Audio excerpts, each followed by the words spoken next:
Silakan duduk saudara, shalom. Saya berikan judul khotbah saya ujian. Ada 6 ujian yang kita akan kupas. Kita akan eksposisi singkat saja. Eksposisinya nggak usah berat-berat, dari Ibrani 11 karena waktu. Ada 6 ujian yang saudara kerap kali tanya sama Tuhan. Kalau saudara ada note atau apapun, saudara catat, nanti di rumah dibaca lagi. Karena ini penting pewahyuan bagi saudara, untuk saudara menjadi bekal dalam hidup saudara. Buka bersama-sama saya di Yakobus pasal yang pertama, ayatnya yang kedua sampai keempat. Yakobus pasal yang pertama, ayat yang kedua sampai 4. Firman Tuhan katakan, saudara-saudaraku, anggaplah sebagai suatu kebahagiaan. Let it be joyful. Kebahagiaan apabila kamu jatuh ke dalam berbagai-bagai pencobaan. Kata pencobaan di sini tepatnya adalah ujian sebenarnya. Tahun lalu saya bertemu dengan lembaga Alkitab, mereka sedang mengkaji ulang. Sebentar lagi Alkitab saudara akan punya edisi yang lebih baru. Saya pernah dikatakan dulu ada 1.500 kira-kira kata yang kurang tepat di bahasa Inggrisnya. Ini sebenarnya pencobaan ini adalah kata trial atau ujian sebenarnya. Sebab kamu tahu, kita lanjutkan, sebab kamu tahu bahwa ujian terhadap imanmu itu menghasilkan sebuah ketekunan. Ketekunan itu apa? Komponen daripada ketekunan adalah sabar dan bertahan. Sabar dan bertahan. Dan biarkanlah ketekunan itu memperoleh buah yang matang. Jadi ketekunan itu, kalau saudara tekun itu ada buahnya, supaya kamu menjadi sempurna dan utuh dan tak kekurangan suatu apapun. Makin saudara belajar tekun, buah itu akan mematangkan, yang buah yang matang itu akan memampukan saudara memiliki kesempurnaan menghadapi yang namanya ujian. Ujian. Ketekunan memerlukan sebuah ujian. Ketekunan memerlukan sebuah katalis. Katalis itu adalah sesuatu yang bisa menghasilkan sesuatu dan tidak dipengaruhi, dan itu adalah ujian. Kalau saudara ikuti khotbah-khotbah saya yang dulu, ujian definisinya adalah mengeluarkan kelemahan saudara dan memakai kelemahan itu untuk membuat saudara lebih baik. Itu ujian. Cobaan sama depannya, mengeluarkan kelemahan saudara, tetapi memakai kelemahan itu untuk menghancurkan saudara. Itu bedanya ujian dan cobaan. Ujian yang Tuhan biarkan dan berikan malahan, tapi cobaan itu yang iblis selalu lakukan, dan itu tidak akan pernah bisa dilakukan tanpa seizin daripada Tuhan. Jadi ujian adalah mengeluarkan kelemahan kita dan menjadikan kelemahan itu, memakai kelemahan itu untuk menjadikan kita lebih baik. Makanya firman Tuhan dengan jelas mengatakan, berbahagialah engkau, bersukacitalah engkau, let it be joyful for you. Dengan kata lain, ketika ada ujian, berterima kasih sama Tuhan. Terima kasih Tuhan, aku senang ada ujian malahan. Uniknya ujian itu tidak seperti di sekolah.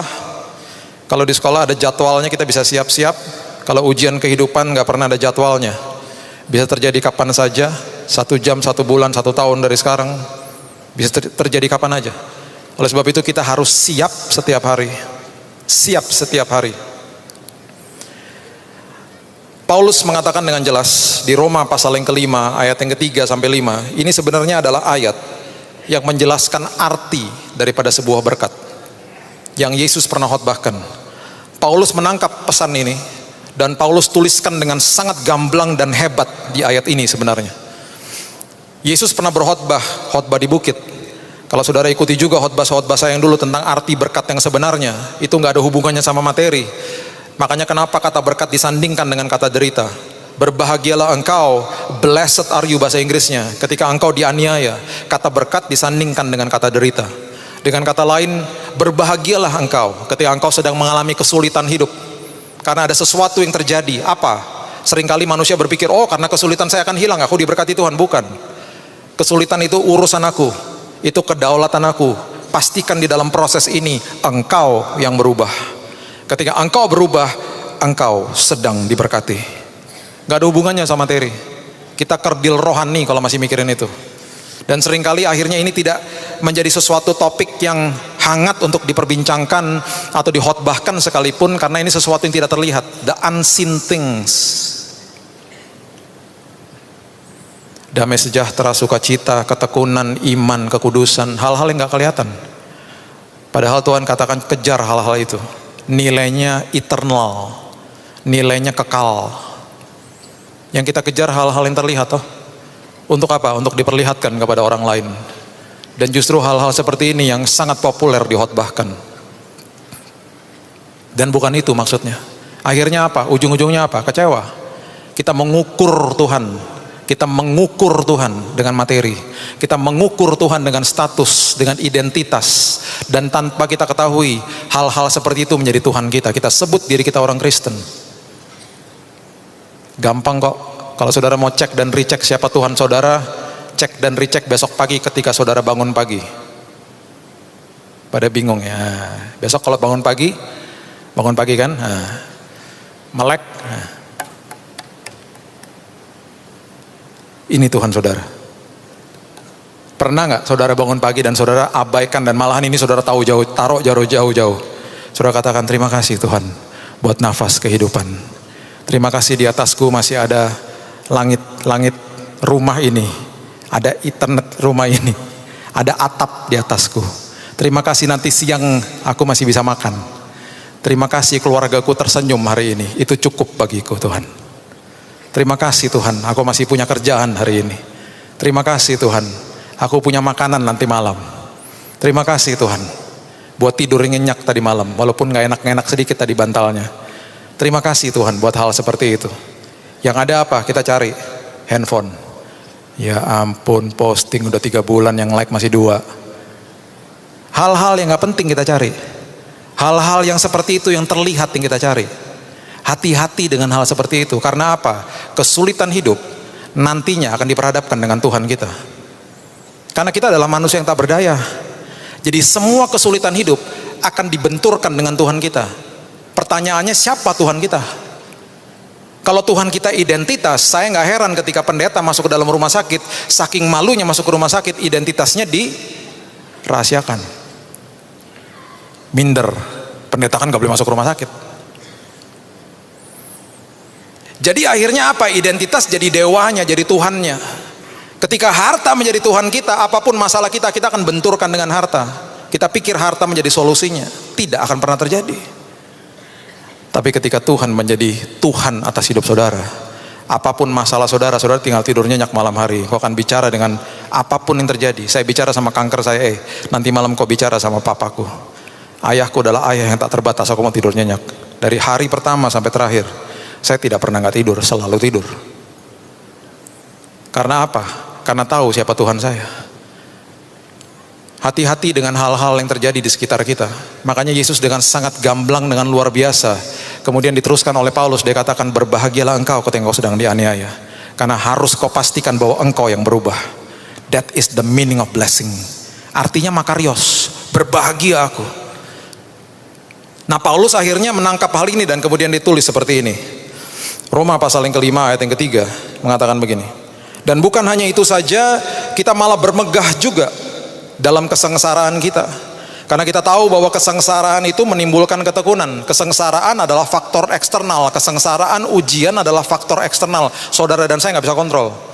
Yang hanya kita bisa kontrol adalah apa? Menimbulkan ketekunan. Itu yang bisa kita kontrol. Ketekunan itu apa? Berarti saya harus sabar dan bertahan. Dan akhirnya seperti yang tadi dikatakan, ketekunan menimbulkan sebuah buah.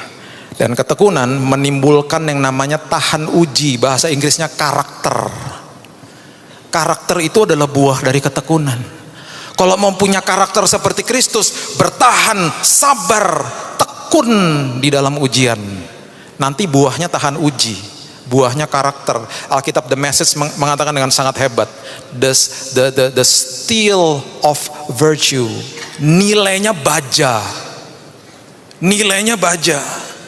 Dan kemudian buah yang berikutnya, dan pengharapan tidak mengecewakan. Ketekunan menimbulkan tahan uji menimbulkan pengharapan. Pengharapan tidak mengecewakan, karena kasih Allah telah dicurahkan di dalam hati kita oleh Roh Kudus yang telah dikaruniakan kepada kita. 4 hal Paulus jelaskan. Kesengsaraan faktor eksternal, saudara nggak bisa kontrol. Yang kita bisa kontrol hidup kita sehari-hari ketika menghadapi ini. Aku mau tekun, aku mau sabar, aku mau bertahan di sini. Ketika itu aku lakukan, nanti akan keluar yang namanya tahan uji, the character, the steel of virtue. Dan aku akan punya pengharapan. Jadi kalau orang bertanya sama saya, kok bisa Pak tahan kemarin Pak? Kok bisa Pak punya pengharapan? Aku pastikan aku tekun ketika menghadapi kesulitan hidup. Tekun baca firman, tekun dengar suaranya Dia, tekun mencari apa yang Tuhan mau aku lakukan, sabar, bertahan. Tanpa saya sadari ketika ada masalah datang, ada vonis yang makin berat dan lain sebagainya, karakter itu keluar, tahan uji itu keluar dengan sendirinya, buahnya keluar, buahnya makin sempurna, pengharapan keluar. Dan ketika itu semuanya menjadi buah yang matang, aku tidak kekurangan Tuhan, itu cukup bagiku. Aku yang diubahkan, masalahku itu Tuhan yang atur. Itu yang Paulus tangkap, dan dia jelaskan secara luar biasa. You are being blessed. Kamu diberkati ketika hidupmu diubahkan. Ibrani pasal yang ke-11. Ujian yang pertama adalah ujian yang sering kali kita tanya kepada Tuhan. Apa ini Tuhan? Itu yang pertama. Apa ini Tuhan? Ada lembaran yang baru yang Tuhan mau berikan dalam hidup kita. Kita tanya, apa nih Tuhan? Tanggal 10 Desember ketika saya mulai kolaps dan masuk rumah sakit, saya tanya, apa nih Tuhan? Dibelokin semuanya. Semua rencana, semua rancangan, semua yang rutinitas dibelokin sama Tuhan. Ada lembaran baru yang aku mau siapkan dalam hidupmu. Pertanyaannya begitu, apa nih Tuhan? Bingung. Ibrani 11 ayat 7 mengatakan, karena iman maka Nuh dengan petunjuk Allah tentang sesuatu yang belum kelihatan, dengan taat mempersiapkan bahtera untuk menyelamatkan keluarganya. Dan karena iman itu ia menghukum dunia, dan ia ditentukan untuk menerima kebenaran sesuai dengan imannya. Saudara, Nuh ini mempertaruhkan nama baik legenda keluarganya. Sedang membangun bahtera pun sudah diolok-olok. Mungkin saat itu gak kepikir, kalaupun ada yang namanya air bah atau banjir, masa sampai setinggi itu, sampai Alkitab mendokumentasikan tidak ada satupun binatang yang hidup kecuali ikan. Sampai burung pun tidak bisa hidup. Berarti apa? Air itu melebihi pucuk daripada daratan atau pohon yang tertinggi pada saat itu. Sehingga tidak ada tempat untuk bertengger bagi burung-burung itu. Mati semuanya. Habis semuanya. Sesuatu yang tidak kelihatan. Nehemia, seorang juru minum raja Artasasta di Persia sana, ekspatriat, orang Yahudi, juru minum yang gajinya pasti besar, sangat dikasihi oleh raja dan permaisurinya. Satu hari belajar bahwa tentang kotaku ini ternyata temboknya belum dibangun, hancur bertahun-tahun, bahkan mungkin ratusan tahun pada saat itu. Dan musuh keluar masuk dan kota ini diolok-olok oleh musuhnya. Ada beban Tuhan yang Tuhan panggil dalam hidupnya. Tapi apa ketika sampai dia harus pulang, berarti kan alih profesi. Dari juru minum jadi teknik sipil, harus bangun tembok. Tapi itu yang Tuhan mau. Kerap kali Tuhan memindahkan saudara dari zona nyaman masuk ke dalam zona kekuatan, melewati ujian-ujian seperti ini. Dan saudara tanya, apa ini Tuhan? What is this? Dia keluar dari sana, meninggalkan gaji besarnya dan zona kekuatan yang masuki. Dia melihat hidupnya dan pasti terkaget-kaget. Dan dalam waktu 52 hari tembok Yerusalem selesai dibangun.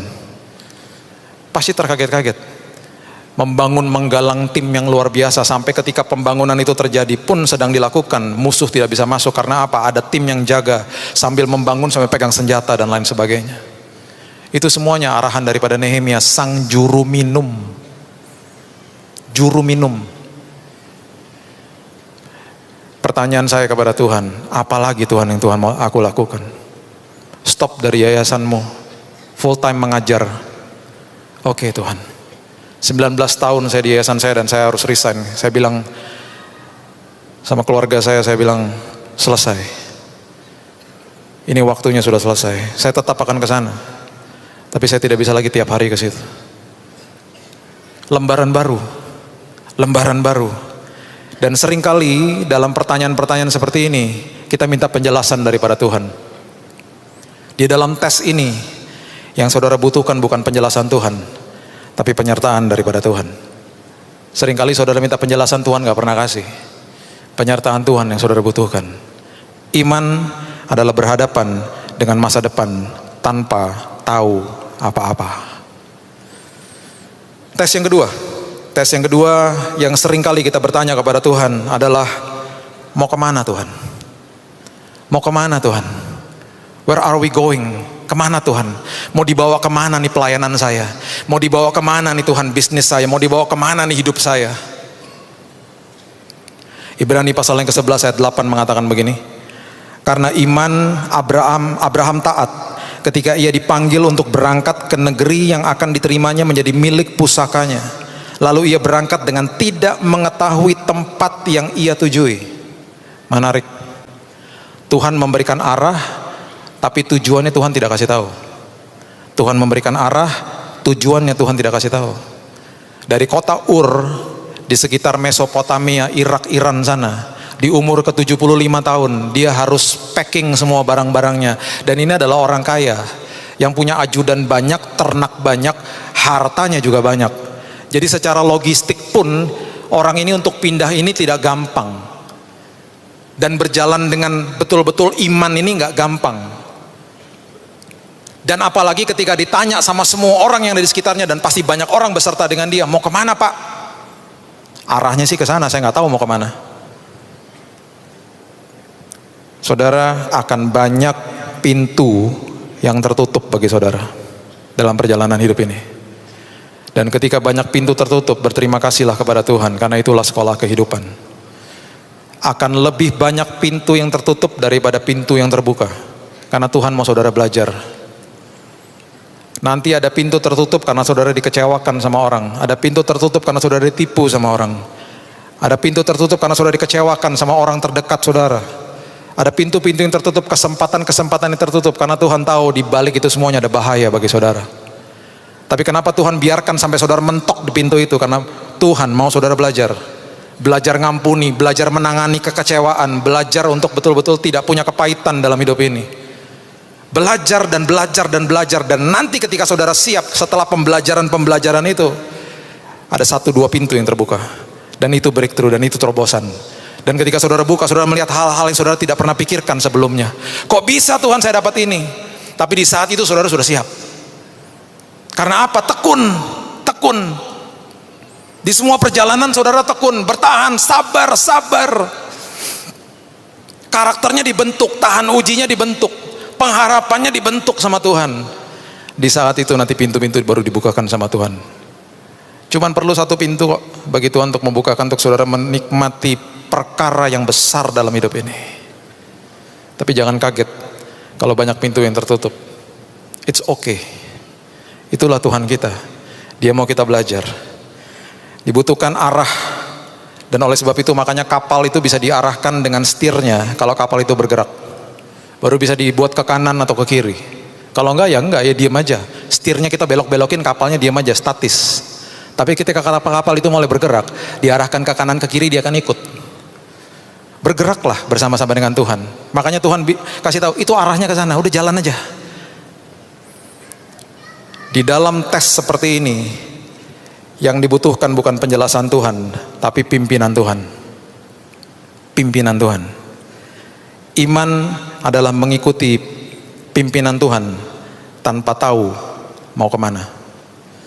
Itu tes yang kedua. Di dalam tes-tes ini ada saudara yang mungkin sudah pernah lewati, ada yang sedang lewati, dan akan ada yang saudara lewati dalam hidup ini. Dan ini pasti terjadi. Dan Tuhan mau dengan satu hal, supaya karakter saudara dibentuk oleh Tuhan. Ujian yang ketiga ini yang sering kita tanya sama Tuhan, kapan Tuhan? Bicara soal kairosnya Tuhan, bicara soal waktunya Tuhan, kapan Tuhan? Dan yang paling nyebelin adalah ketika orang nanya-nanya sama kita, kapan? Kapan kerja? Kapan kawin? Kapan punya anak? Udah punya anak 1, kapan punya anak 2? Punya anak 2, kapan punya anak 3? Oh, itu pertanyaan yang sering dilontarkan. Dan kita juga tanya sama Tuhan, kapan Tuhan? Ibrani 11 ayat 9 dan 10 mengatakan begini, karena iman ia diam di tanah yang dijanjikan itu, seolah-olah di suatu tanah asing, dan di situ ia tinggal di kemah dengan Ishak dan Yakub yang turut menjadi ahli waris janji yang satu itu. Akhirnya dia tiba di tujuannya, tapi masih nggak tahu mau ke kota mana. Akhirnya mereka berkemah di situ bertahun-tahun. Sebab ia menanti-nantikan kota yang mempunyai dasar yang direncanakan dan dibangun oleh Allah. Udah sampai di situ, kemudian nanya Tuhan, kapan Tuhan? Kapan? Katanya janjinya ada di sekitar sini. Kapan? The when test, kapan Tuhan? Ketika bicara soal kapan, itu bicara soal kairos atau waktunya Tuhan. Di dalam waktunya Tuhan selalu ada jejaring dan ada kesempatan yang Tuhan akan berikan dalam jalur perjalanan hidup saudara. Saya ulangi, di dalam kairosnya Tuhan selalu ada jejaring orang-orang yang tepat dan ada kesempatan yang Tuhan berikan dalam hidup saudara. Dan itu terjadi di dalam kairosnya Tuhan. Makanya saya selalu katakan tidak ada yang kebetulan di dalam Tuhan. Kuncinya apa? Kunci yang sangat luar biasa yang akhirnya terjadi sama satu tokoh yang luar biasa di Alkitab yang bernama Maria. Duduk di kaki Tuhan dan terus mau dengar suaranya Tuhan. Sampai-sampai Yesus mengatakan bahwa hanya satu saja yang perlu, berarti nggak ada duanya. Kalimat berikutnya Yesus katakan, Maria memilih bagian yang terbaik, berarti nggak ada lagi yang lebih terbaik daripada itu. Yang tidak akan bisa diambil daripadanya itu yang ketiga Tuhan katakan.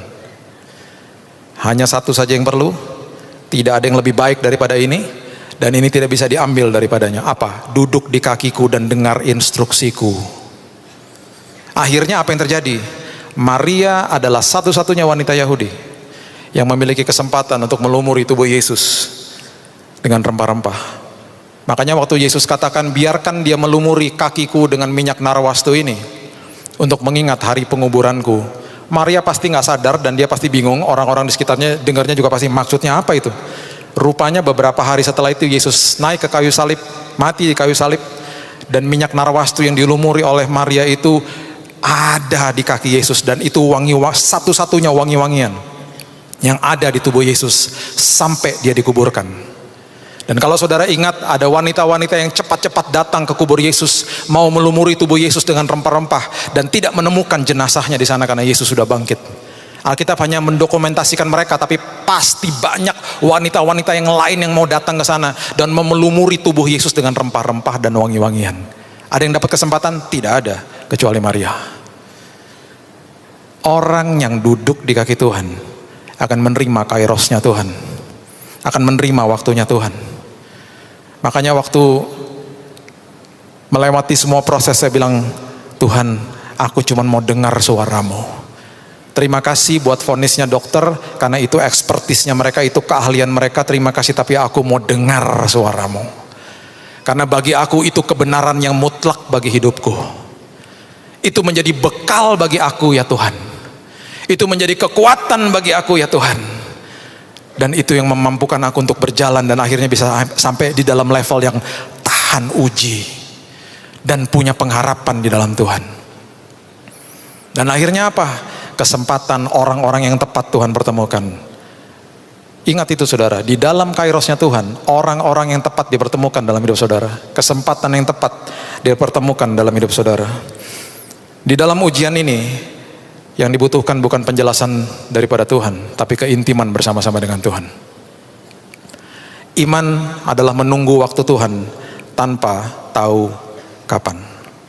Ujian yang keempat adalah ujian yang kita sering banget tanya sama Tuhan, bagaimana Tuhan? The how test. How is it Tuhan? Bagaimana Tuhan? Bagaimana caranya Tuhan? Sepertinya nggak mungkin Tuhan. Ibrani 11 ayat 11 dan 12 mengatakan begini. Karena iman ia juga dan Sarah beroleh kekuatan untuk menurunkan anak cucu walaupun usianya sudah lewat, karena ia menganggap Dia yang memberikan janji itu setia. Itulah sebabnya maka dari satu orang, malahan orang yang telah mati pucuk, terpancar keturunan besar seperti bintang di langit dan seperti pasir di tepi laut yang tidak terhitung banyaknya. Abraham mengatakan perkara-perkara ini di umur ke-99, dan di umur ini dia sudah dijuluki sebagai the father of all nation, Bapa atas segala bangsa. Dan lucunya dan ironisnya pasti ketika orang tanya, hah? Namamu siapa? Bapa atas segala bangsa. Umurmu berapa? 99. Anakmu berapa? Gak punya. Bagaimana Tuhan? Alkitab dengan jelas mengatakan Sarah sudah mati haid. Bagaimana Tuhan? Di umurnya yang ke-100 dan waktu Sarah umur 91, lahirlah Ishak. Makin tidak mungkin, Tuhan makin suka. Makanya makin dengar hal-hal yang tidak enak, kemuliaan Tuhan akan terus dipermuliakan. Makin sulit, Tuhan makin suka. Makin kita merasa makin gak bisa, Tuhan makin suka. Ada yang namanya Bani Moab dan Bani Amon di Alkitab. Bani yang dilahirkan lewat inses, Bani yang mengerikan. Dan dua Bani ini adalah Bani yang ketika berperang bukan sekedar hanya membunuh serdadu, tapi semua keluarga ditumpas oleh mereka, diperkosa dan lain sebagainya. Makanya ketika Yosafat menghadapi Bani Moab dan Bani Amon, yang berdoa, menaikkan doa bukan sekedar Yosafat, tapi rakyat pun berdoa. Karena ini adalah dua Bani yang keji dan mereka berkoalisi. Dan pasti mereka tanya sama Tuhan, Tuhan, apakah kami harus panggil aliansi negara-negara seberang? Tuhan tidak pernah katakan yes. Apakah kami harus bawa senjata? Tuhan katakan tidak. Jadi harus kami lakukan apa Tuhan? Tuhan hanya pesan satu, majulah dengan ucapan syukur. Bergetar gak lututnya? Pasti. Lutut saya pernah bergetar ketika divonis, pernah. Tapi terus pesan Tuhan mengatakan begini, maju dengan ucapan syukur. Maju dengan ucapan syukur. Jadi kalau saudara pernah tanya sama saya, pernah komplain Pak, pernah bersungut-sungut? Tidak pernah. Tidak pernah. Dan justru itu menjadi kekuatan. Kalau saudara pelajari, saya pernah khotbahkan the power of thanksgiving. Ketika ada ucapan syukur, selalu hadirat Tuhan turun. Dan ketika hadirat Tuhan turun, selalu hadirat itu membawa yang namanya, saya suka sebut namanya pas pampres. Malaikat yang paling dekat dengan hadirat Tuhan, yang selalu menjaga hadirat Tuhan, bukan Michael, namanya kerub. Dan kerub ini adalah malaikat yang punya 4 sisi mukanya, berderu-deru kalau berjalan, dan ada bara api di badannya. Mereka yang menjaga hadirat Tuhan. Makanya ketika manusia diusir dari taman, pada awalnya yang menjaga taman itu adalah malaikat kerub. They are the chosen one, the closest. Makanya waktu imam masuk ke dalam ruang maha suci, yang menjaga tabut perjanjian, the Ark of Covenant, itu kerubs, bukan Michael, kerubs. Dan ketika malaikat ini turun bersama dengan hadirat Tuhan, ini yang saya waktu baca tentang cerita daripada Yosafat, nanti saudara bisa baca di rumah di 2 Tawarik 20, itu Bani, dua Bani yang mengerikan ini pasti mendengar deru daripada malaikat ini. Karena ucapan syukur yang dinaikkan. Mereka maju dengan ucapan syukur. Dan ketika Bani-Bani ini mendengar deru yang luar biasa, mereka ketakutan dan mereka dibuat bingung dan berkelahi satu sama yang lain. Dan mati, bangkainya berhantaran di mana-mana, tidak ada satupun yang tersisa, Alkitab katakan. Yosafat dan bangsanya memerlukan 3 hari untuk menjarah barang-barang mereka.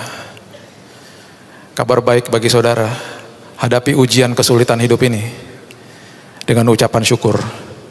Bukan sekedar kemenangan ada dalam pihak saudara, di balik itu semuanya ada berkat menanti bagi saudara. Jadi tenang aja, Tuhan di pihak saudara, dan saudara pasti menang. Maju dengan ucapan syukur, thanksgiving, itu besar kuasanya. Dan ketika saya biasakan hidup saya melewati hari-hari sulit saya dengan thanksgiving, dengan ucapan syukur, tanpa saya harus cari-cari kekuatan dan lain sebagainya, itu lahir karena saya percaya itu buah yang luar biasa, yang saya katakan the steel of virtues, karakter yang baja. Akhirnya dengar-dengar vonis apapun dari dokter sudah biasa. Gak apa-apa, nanti malam saya mau tidur, karena saya katakan kepada kanker saya, berhadapanlah engkau dengan papaku yang luar biasa ini, aku mau tidur. Dan ketika saudara tahu siapa Tuhan saudara, saudara harus yakin satu hal, kemenangan dalam pihak saudara, karena dia akan berperang bagi saudara. Yang dibutuhkan di dalam tes ini, tes yang saudara tanya bagaimana, yang dibutuhkan adalah ucapan syukur, bukan penjelasan daripada Tuhan.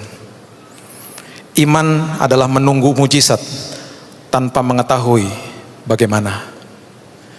Tes yang kelima, bagi saya ini adalah tes yang mungkin paling sulit, karena Yesus pun bertanya tentang hal ini.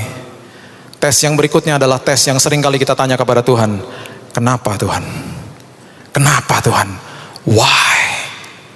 Why? Kenapa Tuhan? Matius pasal yang ke-27 ayat 46. Contoh yang paling jelas. Yesus pun bertanya hal ini. Matius 27 ayat 46. Kira-kira jam 3 berserulah Yesus dengan suara nyaring, Eli Eli lama sabachthani, artinya Allahku Allahku, mengapa, why have you forsaken me? Mengapa engkau meninggalkan aku? Seringkali kita bertanya hal itu pada Tuhan. Di minggu pertama ketika saya diagnosa, istri saya bertanya kepada Tuhan, kenapa Tuhan? Kami sudah melayani Tuhan puluhan tahun. Hidup kami berikan untuk Tuhan. Kenapa Tuhan? Saya sempat bilang sama dia, jangan sampai terintimidasi sama iblis. Jangan sampai dia tuduh pikiranmu dengan penghukuman dan lain sebagainya. Karena itu bukan dari Tuhan. Sah-sah saja kita tanya sama Tuhan, tapi jangan isi pikiran kita dengan pikiran negatif. Hati-hati dengan hal seperti itu. Karena yang iblis lakukan adalah penuduhan, penghukuman. Nanti di terakhir saya berikan ayatnya kepada saudara. Ibrani pasal yang ke-11 ayat 17 sampai 19 mengatakan begini. Ibrani pasal yang ke-11 ayat 17 sampai 19 mengatakan, karena iman maka Abraham tatkala ia dicobai mempersembahkan Ishak, ia yang telah menerima janji itu rela mempersembahkan anaknya yang tunggal, walaupun kepadanya telah dikatakan keturunan yang berasal dari Ishak lah yang akan disebut keturunanmu, karena ia berpikir bahwa Allah berkuasa membangkitkan orang-orang sekalipun dari antara orang mati, dan dari sana ia seakan-akan telah menerimanya kembali. Pernahkah saudara berpikir, karena Alkitab hanya menulisnya, hanya mendokumentasikan di Kejadian 22 dikatakan Abraham mengikat Ishak, Ishak ditaruh di tempat korban dan lain sebagainya. Pernahkah saudara berpikir Ishak ini sudah cukup mengerti? Sudah teenager, remaja mungkin, dan dibawa ke atas bukit sama bapaknya. Dan sempat Ishak bertanya, mana pak korbannya? Nanti Tuhan akan sediakan. Dan ketika mungkin Abraham cari-cari kok nggak ada dan lain sebagainya, pasti ada momen-momen ketika dia mulai pegang tangan anaknya dan dia mulai ikat tangan anaknya. Itu pasti ada momen-momen yang tidak enak. Anaknya pasti mungkin berteriak bilang, ayah apa yang kau lakukan bagiku? Tenang nak. Kita nggak tahu dia bilang apa. Tenang nak, nanti kalaupun kamu mati, nanti kamu akan dihidupkan kembali dan lain sebagainya, dengan tangisan mungkin. Anaknya mungkin bingung lihat papanya begitu. Dan anaknya sudah mendengar mungkin bahwa dia adalah satu-satunya yang akan melahirkan bangsa yang besar. Dan ini kan gak selesai begitu aja. Waktu setelah betul-betul Tuhan bicara lewat malaikatnya dan akhirnya ada korban yang disediakan. Waktu anak ini dilepaskan dan turun dari bukit, menemui kedua bujangnya dan kembali kepada ibunya. Apa gak ngadu itu anak sama ibunya? Itu ayah tadi mau mengorbankan aku, apa gak ribut itu suami istri? Kamu tuh gak mikir ya? Aku nih udah umur 91 punya anak, mau kamu korbankan, mau kamu matiin ya anak. Ini kan cerita behind the scene yang kita gak pernah mengerti mungkin. Gak semudah itu proses itu. Why Lord? Kenapa Tuhan? Kenapa Tuhan? Di dalam hal-hal seperti ini yang dibutuhkan adalah hadirat Tuhan, bukan penjelasan Tuhan. Iman adalah percaya akan rencana Tuhan tanpa mengetahui kenapa. Dan tes yang terakhir adalah tes yang sering kali kita bertanya kepada Tuhan, berapa lama Tuhan? Berapa lama aku harus sakit seperti ini?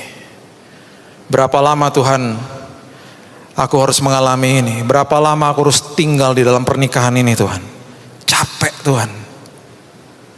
Capek Tuhan. Ibrani 11 ayat 24 sampai 27 mengatakan begini. Karena iman maka Musa setelah dewasa menolak disebut anak putri Firaun. Karena ia lebih suka menderita sengsara dengan umat Allah daripada untuk sementara menikmati kesenangan dari dosa. Ayat 26, ia menganggap penghinaan karena Kristus sebagai kekayaan yang lebih besar daripada semua harta Mesir, sebab pandangannya ia arahkan kepada upah. Karena iman maka ia telah meninggalkan Mesir dengan tidak takut akan murka raja. Ia bertahan sama seperti ia melihat apa yang tidak kelihatan.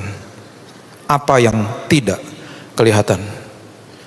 Saudara bertahan, sabar dan tekun. Dan ketika kita terus lakukan ini, lihat, nanti akan timbul yang namanya tahan uji, karakter ilahi, pengharapan di dalam Tuhan. Berapa lama Tuhan? Berapa lama Tuhan? Yang dibutuhkan ketika ini terjadi bukan penjelasan dari Tuhan, tapi janji Tuhan. Ada 7.000 lebih janji Tuhan di dalam firman Tuhan. Saya nggak katakan saudara nggak boleh diminta doa sama hamba-hamba Tuhan. Jangan kultuskan hamba Tuhan. Janji Tuhan sudah tertulis di situ. Banyak orang tanya sama saya, gimana Pak? Gimana Pak? Jelaskan sama saya Pak, masalah saya Pak. Kalau Tuhan nggak jelasin sama kamu, apalagi saya. Tapi yang saya bisa bilang sama kamu dan katakan kepadamu, itu semua janji ada 7.000 lebih, itu sudah tertulis di situ. Kutip aja, perkatakan firman setiap hari, beres kamu. Firman itu hidup kok. Firman yang tertulis itu bukan hanya buat saya, buat saudara dan semua kita. Kadang-kadang kita susah mengerti kasih Tuhan atas hidup ini karena kita anggap itu general. Dan mungkin di dalam otak kita yang mungkin kita nggak sadari, kita mungkin berpikir bahwa masa sih Tuhan, sekian banyak orang, jutaan orang Tuhan, miliaran orang, masa saya tuh Tuhan tahu sih? Dia tahu setiap detik dari hidup saudara, dan dia tidak pernah berseberangan dengan saudara. Tapi saya nggak rasa Pak, saya nggak rasa Pak, itu salah kita. Coba saudara pasang radio di sini, pasti nyala, karena di sini ada gelombang radio yang saudara nggak bisa lihat. Tuhan selalu ada. Kalau kita nggak rasa ya salah kita, dan Tuhan nggak bisa diukur sama rasa-rasa, sama perasaan, nggak. Tuhan selalu ada. Tuhan selalu ada. Iman adalah terus konsisten tanpa tahu kapan ujian akan selesai. Semua ketakutan dan kekhawatiran adalah kesalahpahaman tentang janji-janji Tuhan. Saya ulangi, ketakutan dan kekhawatiran adalah kesalahpahaman tentang janji-janji Tuhan. Tanggal 25 waktu saya divonis tidak bisa berangkat ke Israel, saya pulang ke rumah, saya belum tahu saya sakit apa. Saya bilang sama anak saya, dan anak saya yang kedua nangis karena dia bilang, aku nggak liburan berarti Dad. Saya bilang, sorry sayang, sorry. Udah 1 tahun lebih dia nggak liburan. Itu momen yang dia nanti-nantikan. Sorry sayang, saya belum tahu saya sakit apa. Tapi saat itu saya marah sama iblis, saya bilang, kurang ajar kamu. Kamu mencuri waktuku dengan keluargaku. Saya peluk dia, dan dia tanya sama saya, berapa lama dia harus sakit kayak gini? Kapan Dad? Tuh bertanya pertanyaan-pertanyaan seperti itu. Kapan dong liburannya? Pertanyaan simple sederhana dari anak 11 tahun. Dan saya katakan, saya nggak tahu sayang, saya nggak tahu. Kemudian kami berdoa dan saya katakan, Tuhan, aku percaya Engkau akan gantikan liburan dia Tuhan. Dimana nanti ketika Engkau gantikan ada sesuatu yang luar biasa yang dia tidak pernah pikirkan dan doakan sekalipun Tuhan. Aku jamah anakku, aku berkati dia Tuhan. Aku peluk dia. Dia nangis, saya nangis. Saya keluar dari kamarnya, istri saya bilang sama saya, udah tenang aja. Karena istri saya tahu saya begitu sensitif kalau menghadapi anak-anak saya. Dan kemudian saudara tahu ceritanya, bulan Januari saya didiagnosa dan lain sebagainya. Dan dokter sudah katakan 6 kali Pak. Kalau 6 kali berarti saya hitung-hitung dari Januari, wah selesainya Agustus. Dan kemudian mujizat terjadi, bulan Februari dinyatakan bersih. Dan treatment yang ketiga, dokter di Indonesia katakan, udah Pak, stop Pak. Dokter Singapura bilang 1 kali lagi Pak. Oke, selesai bulan Mei. Bulan Mei selesai, istri saya bilang begini, selesai ya, pas liburan anak-anak nih. Iseng-iseng masukin visa Australia. Semuanya berjalan begitu cepat. Tiba-tiba ada teman datang ke rumah. Kairosnya Tuhan tuh, dipertemukan dengan orang dan kesempatan yang tepat. Datang teman ke rumah, tanpa diundang lagi, main-main ke rumah. Lah lagi ngapain? Dia sahabat istri saya. Lagi ngurus visa. Lagi cari-cari aja tiket murah, juga belum tentu berangkat kok, cuma mau lihat-lihat aja. Ke tempatku aja, ke Melbourne. Apartemenku kosong, gak ada orang. Udah tinggal situ aja, tengah kota lagi. Ketemu sama jemaat dari Nginden. Pak, ke situ aja Pak, ada gereja Indonesia, saya kenalin teman baik saya Pak. Pelayanan di sana Pak, jemaat di sana mau ketemu Bapak, oke. Berjalan begitu cepat rencananya dan berangkat. Ketemu beberapa jemaat Betani juga sempat di sana. Di akhir perjalanan yang punya tempat datang. Dia bilang udah hari terakhir, yuk main ski yuk. Anak saya yang paling kecil nih nggak pernah main ski, dia ajak ke gunung. Ski amatiran, jatuh-jatuh terus. Dia gulung-gulung di salju. Saya bilang gini, kamu ingat nggak tanggal 25 Desember lalu kita doa di kamarmu? Dia liatin saya begini, iya. Kamu ingat? Iya. Kamu lagi alami sekarang, Tuhan lagi gantikan liburanmu. Kamu tahu kalau sampai Dedi kemarin 5 kali aja treatmentnya, lewat nih liburan kamu lagi. Kok bisa Tuhan stop di bulan Mei? Tuhan tahu yang terbaik bagi kamu. Di dalam kairosnya Tuhan, di dalam waktunya Tuhan, kesempatan jejaring yang tepat Tuhan siapkan bagi saudara. Dan di balik itu semuanya ada berkat menanti bagi saudara. Sah-sah saja menanya tentang tes-tes ini. Sah-sah saja saudara tanya apa, kemana, kapan, bagaimana, kenapa dan berapa lama Tuhan. Sah-sah saja. Tapi stop minta penjelasan dari Tuhan. Sebaliknya pastikan saudara intim sama dia. Pastikan minta pimpinannya. Pastikan minta arahan daripada dia. Pastikan saudara ucap syukur. Pastikan memegang janji-janji Tuhan. Dan lihat ada perkara besar Tuhan akan siapkan bagi saudara. Ayat terakhir saya berikan kepada saudara, ini preview buat nanti. Saya akan ajarkan saudara lebih dalam lagi. Roma pasal yang ke-8 ayat yang pertama mengatakan begini. Roma pasal yang ke-8 ayat pertama. Demikianlah sekarang tidak ada penghukuman bagi mereka yang ada di dalam Kristus Yesus. Bahasa Inggrisnya adalah condemnation atau penuduhan.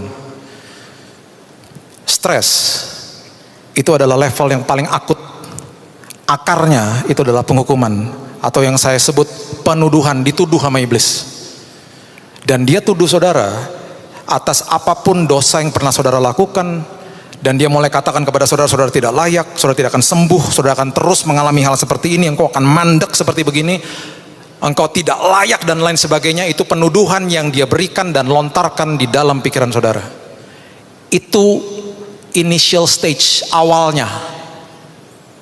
Makanya di Roma dikatakan there is no condemnation. Hati-hati dengan hal ini. Tidak ada penghukuman di dalam Tuhan. Paulus jelaskan seperti ini. Karena apa?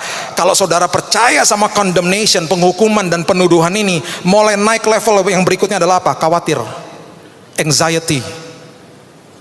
Tanpa kita sadari kemudian ketika melewati masalah-masalah hidup, kesulitan hidup, naik lagi level yang paling yang ada di atasnya apa? Takut, fear. Dan akhirnya menjadi level yang paling akut, stres. Di apapun masalah hidup saudara, apapun ujian kehidupan yang saudara lewati, perkatakan there is no condemnation, there is no anxiety, there is no fear. Tidak ada ketakutan, tidak ada kekhawatiran, tidak ada penghukuman, penuduhan dalam hidupku. Tidak stres.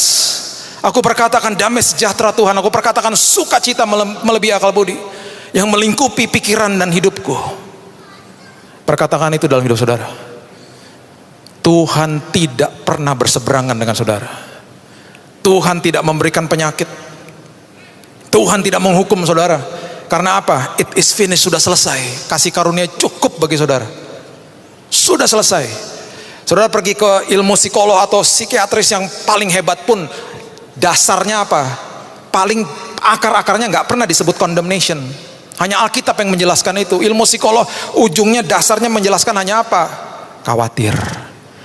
Jangan khawatir ya, nanti kalau khawatir nanti akan jadi takut jadi stres, nanti sakit. Hanya Alkitab yang membahas akar yang terdalam, condemnation. Makanya self talk itu bahaya. Orang yang paling banyak bicara dengan diri saudara adalah saudara sendiri, diri kita sendiri. Dan kalau kita tidak memegang kebenaran, 80% yang kita bicara sama diri kita sendiri isinya sampah, isinya kebohongan, isinya penuduhan iblis, isinya kamu tidak layak, kamu dosa, ini gara-gara kamu dosa kamu jadi begini dan lain sebagainya. Tuhan sudah menyediakan kemenangan bagi saudara. Tuhan ada di pihak saudara dan Tuhan mengasihi saudara. Setiap dari saudara dia tahu pergumulanmu. Lewati ujian ini, dan ini adalah kuncinya. Baca ulang Dan saya percaya kemenangan ada dalam pihak saudara. Berikan tepuk tangan kita untuk Tuhan kita yang luar biasa.